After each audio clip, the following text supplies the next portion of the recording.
So there's been a time in my life, ever since I was little, that I wanted to start a business, just didn't know what I wanted to do. So when this building had been vacant for so many years, day in, day out, I would pick my daughter up from school and ride by, and she and I would park across the street and just sort of dream about what we could do here. Never was a restaurant thought, never was an ice cream parlor thought, but it was just a thought of renovating the building because it was falling in. So having a daughter that's young and didn't have a whole lot of family things to do in town, ice cream was one of the biggest things that could be brought to Abbeville, that maybe could be a family-oriented business that would bring people together. I knew that after the winter would hit, the ice cream wouldn't be the best seller, and we would need something to sustain us. So I thought, okay, we'll add a little bit of food in because we're both cooks, we're foodies, we love to eat and test different places, make new recipes. So we thought, well, we'll add a few things in and that'll sustain us during the winter months. The dream on the building, design's always been my passion. I thought, what could we do with this place? So when we finally saw it on the inside, all the wheels started spinning on what we could do, and that's where we came into it together, and he made it happen. Well, in the year and a half we've been in business, we have outgrown it. So our sales will be almost double this year than what they were last year. We do not have enough seating. We're renovating the kitchen area to add on to space. Our storage space is slim. We do need a few more pieces of equipment. So in the future, I can definitely see our kitchen expanded, more seating placed out front, maybe even a new awning to keep people dry if they want to sit outside and eat.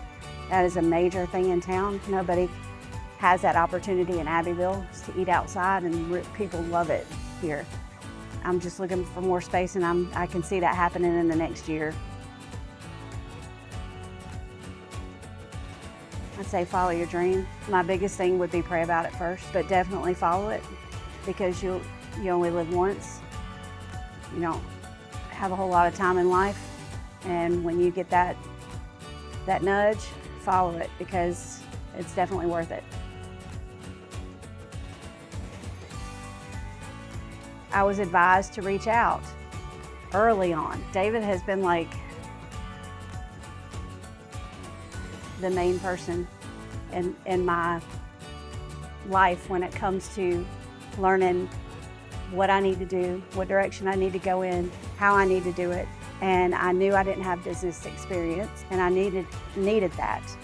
I needed someone to direct me, guide me, show me what I need to do, be a mentor to me.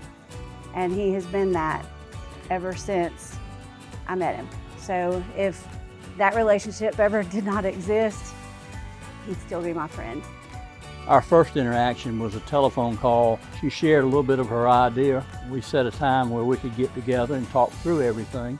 And one of the things that really impressed me about it was her passion to be part of the community, to serve others. And she was up front telling me that she really didn't know what she was doing, and she needed some guidance and some help. And I shared with her that I have a lot of experience, have been in business myself, and I said the best part about me is I'm free.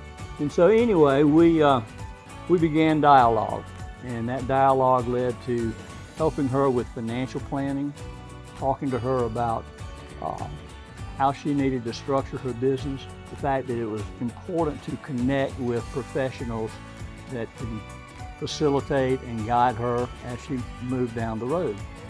And from there, we started talking about funding. So we worked together and finally got a lender involved that saw the vision, saw the passion, and funded the startup.